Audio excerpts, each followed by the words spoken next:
Assalamualaikum warahmatullahi wabarakatuh. Ila hadratin Nabi Mustafa Rasulullah sallallahu alaihi wasallam wa ala alihi wa azwajihi wa dzurriyyatihi wa alihi baitul kiram ila hadratin talibazal kitab wal qarib wal mujib ila hadratin ustadina wa ustadatina wa al-ma'had al-mujal ilahiyah. Sa'ulillahi lahumul fatihah. Bismillahirrahmanirrahim. Bismillahirrahmanirrahim. Alhamdulillahirabbil alamin arrahmanir rahim. Iyyaka na'budu wa iyyaka nasta'in. Shiratal ladzina an'amta 'alaihim ghairil maghdubi 'alaihim waladdallin. Para santri, mudah-mudahan semuanya dalam keadaan sehat walafiat sehingga kita di pertemuan yang ke-6 ini dapat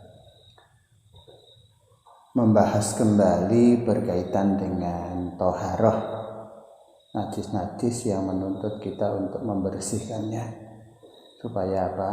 Ibadah kita senantiasa diterima oleh Allah Subhanahu wa Ta'ala. Karena kunci dari ibadah itu adalah dilakukannya dulu sesuci ataupun toharoh. Anak-anakku di mana saja berada, kemudian anak-anakku juga yang ada di SMA 14 Tanjung Jabung Barat yang ingin ikut ngaji untuk mengkaji kembali masalah-masalah yang kaitannya dengan toharoh. Kita lanjutkan di pasal yang kelima. Kemarin kita membicarakan wa kullu ma ingin kharaja minasyabilaini najsun. Ini lanjutan dari yang kemarin. Jadi segala sesuatu yang cair keluar dari jalan dua yang kita miliki, kubul ataupun dubur, depan ataupun belakang, itu semuanya najis kecuali air sperma. Jadi membasuhkan kedua yang keluar dari dubur ataupun kubul ataupun dubur ini yang dituntut dengan hukum wajib. Kalau wajib itu apabila tidak kita kerjakan kita dosa. Makanya ini yang dituntut. Kemudian kita lanjutkan bagaimana caranya kalau ada sesuatu itu mati dalam kaitannya dengan air yang kita konsumsi. Jadi memang semuanya itu najis. Bangkai-bangkai itu semuanya najis. Kemarin itu juga gitu. Segala sesuatu yang keluar dari kubul dan dubur itu yang bentuknya cair itu juga najis. Tapi kan ada pengecualian. Makanya di sini wala yu'fa lan ora den ngapura ngan syai'in saking suwiji-wiji minan najasati saking pira-pira najis. Jadi tidak ada maaf segala sesuatu yang kaitannya dengan najis. Makanya tuntutannya harus disucikan. Jadi kalau najis itu ya tidak boleh dibawa kemana-mana kan gitu. Nah, tapi tidak demikian dalam hukum Islam itu masih ada korina ataupun pengecualian. Illa yasiru angin saitik minat dami saking getih wal qoi ilan nanah. Nah ini semuanya itu najis, tetapi kalau itu jumlahnya sedikit itu tidak jadi najis. Misalnya kita memiliki koreng ataupun luka, tapi darahnya itu keluar hanya sedikit. Walaupun toh itu dalam pakaian kita ataupun dalam badan kita kena ngalir, tapi cuma jumlahnya itu sedikit, itu tidak menjadi masalah. Jadi sah sholatnya. Nah ini apalagi misalnya kukul. Nah itu kan mau sholat kita keluarkan yang ada di dalam kukul itu. Nah ketika kita sholat darahnya itu keluar juga tapi jumlahnya cuma sedikit, itu tidak jadi masalah. Nanahnya juga keluar cuma sedikit misalnya itu. Tapi kalau jumlahnya banyak sampai mengalir ya itu ya tetap aja najis kecuali sedikit. Kemudian wamalan hayawan-hayawan lanafsa kang ora ana getih iku maujud lahu kaduwe ma apa sailatun milih wamalan hayawan-hayawan atau binatang-binatang lanafsa kang ora ana getih iku maujud lahu kaduwe ma apa sailatun milih. Nah, ini demikian juga ini diperbolehkan untuk binatang-binatang yang tidak memiliki darah itu mengalir. Contohnya kayak laler, nyamuk, semut, itu kan tidak ada darahnya. Walaupun toh nyamuk itu kadang-kadang ada darahnya, tapi darah yang dimakan dari binatang ataupun dari darah manusia. Nah ini kan tidak mengalir. Coba lah kalau misalnya ada nyamuk itu kamu pukul sampai dia itu mati, sampai pecah bagian perutnya itu akhirnya mengeluarkan darah, tapi darahnya kan dia juga mengalir. Nah ini diperbolehkan. Jadi wama la nafsa lahu sa'ilatu, tidak ada mengalir darahnya itu. Ini diperbolehkan. Iza waqa'a tatkalane tumiba apa ma fi inain ing dalem wadah. Wa mata lan nuli mati fihi ing apa man fihi ing dalem ina fa innahu maqsatun ma iku layun jisuhu ora den arani najis apa ma. Nah, misalnya kita minum di situ ada kaitannya dengan semut yang masuk dalam minuman kita. Ini masuknya dengan sendirinya loh, bukan kita masukkan. Nanti kalau kita masukkan beda lagi nanti hukumnya. Ini kan semut tidak ada darahnya yang mengalir. Nyamuk juga gitu. Laler juga gitu. Atau lalat itu tidak ada darah yang bisa mengalir. Makanya ketika kita mau minum ada lalat masuk di situ, dalam sebuah hadis dijelaskan tenggelamkanlah si lalat itu dalam air yang dimasukinya itu ataupun dalam minuman. Kenapa? Satu di bagian sayapnya ini membawa penyakit, yang satunya di situ ada obatnya. Jadi ketika ada penyakit di situ ada obatnya, makanya hilang penyakitnya itu. Makanya itu hadis Rasulullah menyebutkan demikian. Nanti dicari oleh para santri. Nah, ini kaitannya dengan binatang yang atau juga misalnya apa? Kita makan jambu di musim penghujan, biasanya jambu ini kan masaknya itu kadang tidak normal. Apalagi banyak binatang-binatang yang menjadi penyebab jambu itu busuk. Nah, kemudian kita makan gitu aja jambunya. Setelah kita makan, rupanya teman kita membukanya itu banyak sekali ulatnya. Ini ulat yang kita makan pun juga tidak najis, tidak masalah itu. Tapi kalau kita buang ulatnya, kemudian mati ulatnya, kita masukkan ke jambu, kemudian kita makan, wah jadi masalah lagi, beda lagi hukumnya.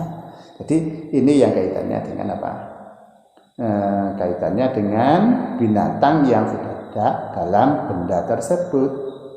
Biasanya jambu, biasanya kueni ataupun buah-buahan ini. Itu banyak ulatnya di dalamnya. Kadang-kadang kalau itu matangnya tidak normal, ketika kita makan ya tidak jadi masalah itu. Nah, tapi ketika kita sudah ambili satu persatu, kemudian ya kita buang dari situ, wah ini udah hukumnya berbeda lagi nanti yang ini itu. Apalagi kalau kita masukkan di dalamnya itu lagi. Nah, kalau masih tetap di situ tidak jadi masalah. Jadi layun jisuhu, tidak disebut najis. Nah ini untuk makanan-makanan yang kita makan. Jadi ketika minuman itu termasuk dimasuki oleh lalat ataupun semut ataupun apa, itu kita ambil, nah kemudian kita buang binatangnya itu, kita minum lagi tidak masalah, kecuali mungkin kalau kaitannya dengan binatang-binatang yang menjijikkan sehingga baunya itu berubah, kita jijik jadinya itu ya, untuk dimakan ragu-ragu, makanya ditinggalkan aja, tak mayuribuk ilama la yuribuk. Jadi segala sesuatu yang meragukan kita tinggalkan aja, misalkan gitu. Kemudian wal hayawanu tawi piro-piro hayawan kulluhu sakabehane hayawan iku tahirun suci. Jadi semua binatang yang masih hidup itu suci. Nah, tapi kan ada istisnanya, ataupun ada pengecualian. Wal hayawanu tawi piro-piro binatang kullu sakabehane hayawan iku tahirun suci. Kucing itu ya suci, ulo ya suci. Dan najis itu ulo itu. Nah, ini kaitannya dengan binatang. Ilang kan al-kalba angin asu wal khinziri lan celeng. Jadi binatang-binatang itu semuanya itu suci ketika dia masih hidup, tetapi ketika dia itu mati lain lagi hukumnya, najis. Yang halal aja kalau matinya dengan sendirinya juga jadi najis, batang ayam. Tapi kalau ayam itu disembelih bukan batang itu, tetapi ayam gitu aja, jadi beda penyebutannya itu sudah beda. Nah, ini kecuali apa? Binatang yang disebut dengan anjing, wal khinzir lan al-kalilal kalbanging su wal khinzir lan celeng utawa babi, utawa bahasa orang Jawa yang halus itu andapan. Anjing itu kalau bahasa Jawanya yang halus segawon. Nah, kamu jangan senang-senang kalau dipanggil sama temannya segawon yang di misalnya, itu berarti anjing. Wa malang hayawan tawalata kan den anakne apa ma minhuma saking karone asulan celeng. Binatang suci yang tapi keluar dari anjing ataupun dari babi itu ya najis mukhalatah. Makanya hati-hati kalau punya piaraan kambing, ya nanti dia kawin sama anjing lah nanti.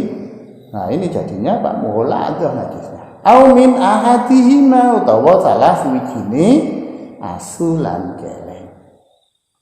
Atau salah satunya karena kambing karo ini anjing lakukan pembuahan, wah metune kambing jadinya ya najis mukhalatah itu namanya. Ini kaitannya dengan binatang. Nanti cara menyucikannya ada dijelaskan di bagian bawah. Nah, ini untuk membersihkannya. Wal maitatu utawi batak kuluha sekabehane meta iku najisatun najis. Yang namanya binatang itu semuanya najis ataupun bangkai binatang, bangkai sapi itu juga najis, bangkai ayam najis, bangkai ulo najis, bangkai beruang juga najis. Nah, tapi nek sapi disembelih itu bukan bangkai. Sapi mati disembelih, ayam mati disembelih itu bukan bangkai. Nah, tapi kalau bangkai itu matinya dengan sendirinya kan. Tapi kalau binatang yang memang tidak halal mati walaupun disembelih ya najis.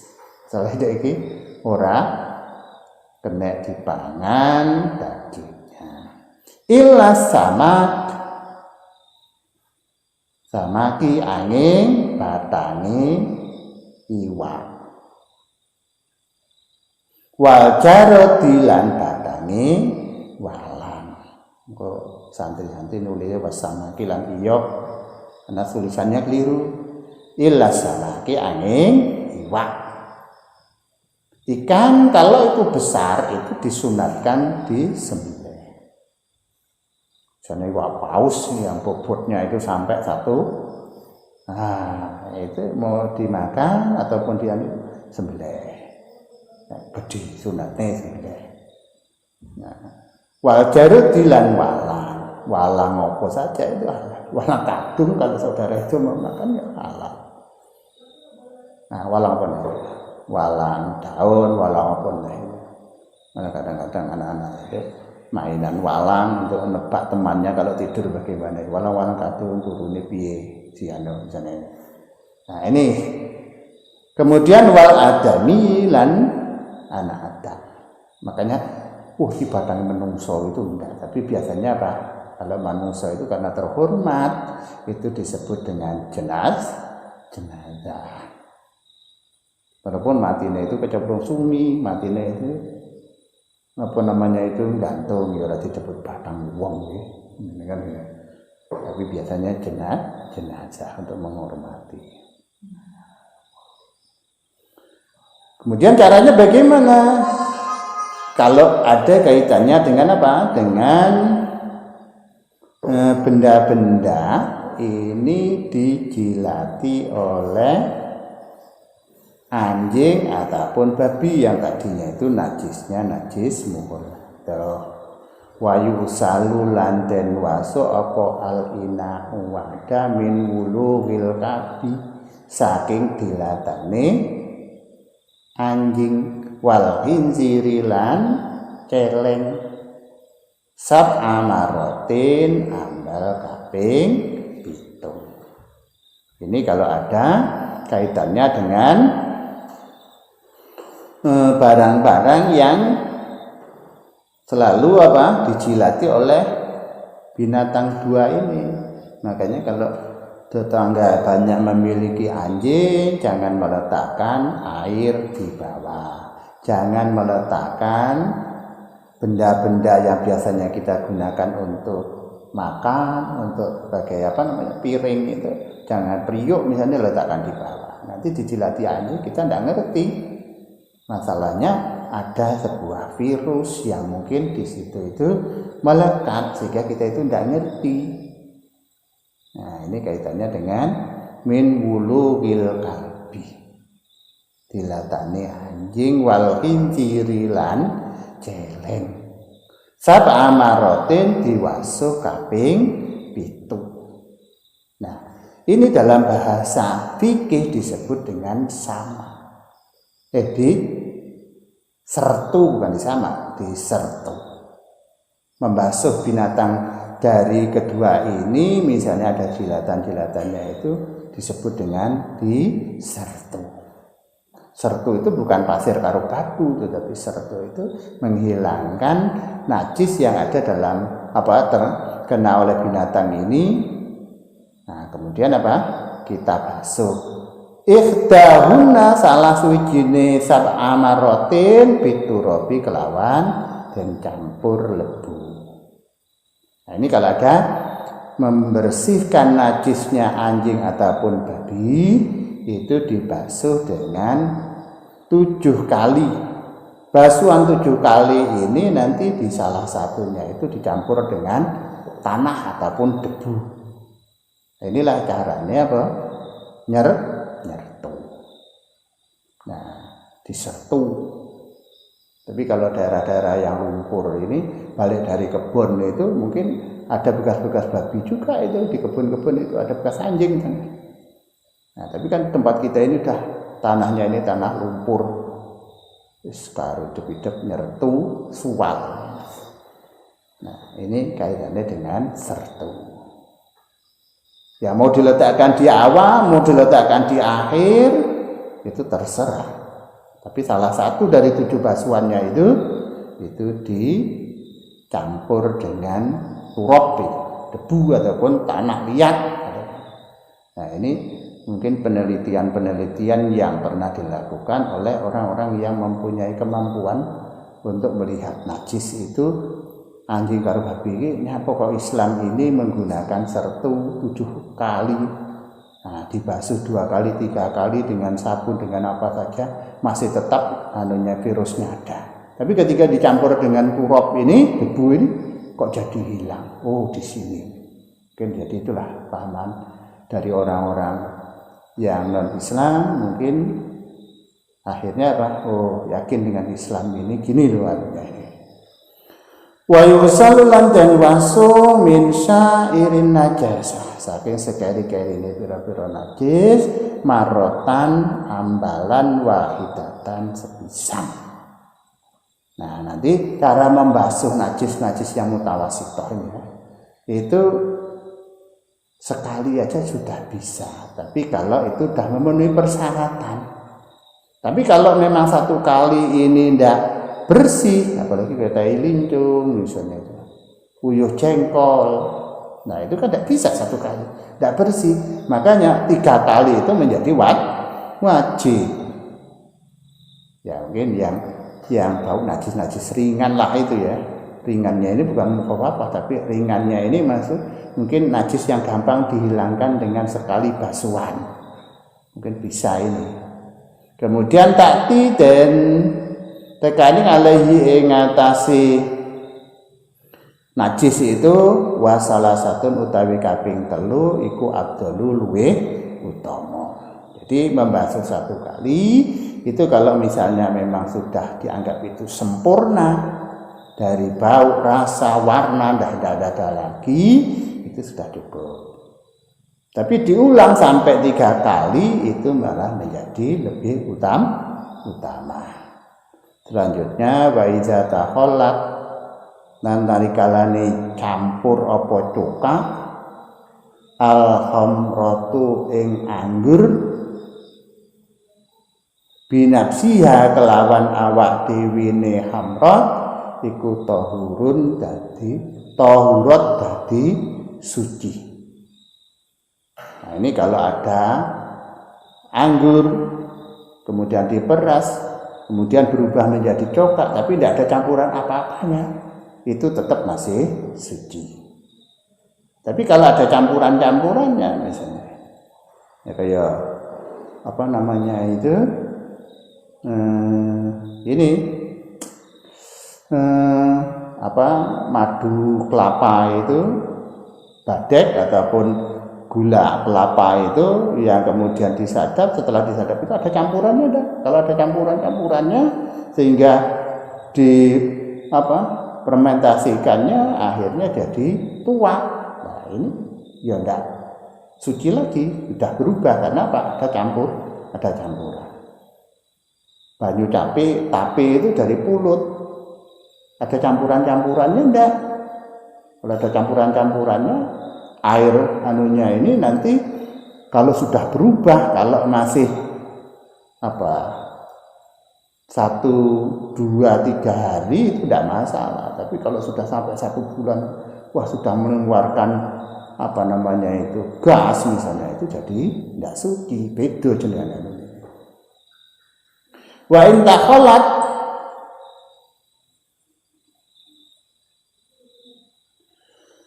lan nalikane dadi campur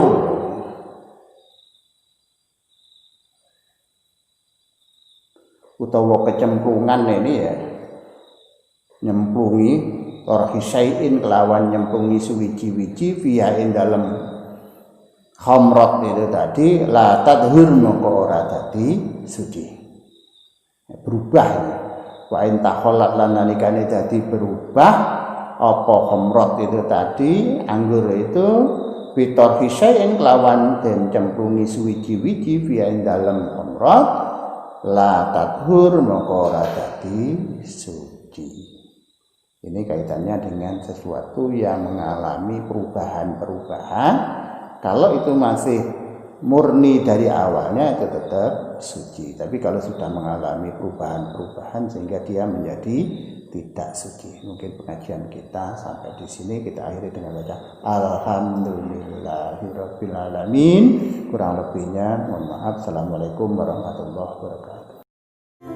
مولاي صل وسلم دائما أبدا أبدا على حبيبك خير الخلق كلهم مولاي صل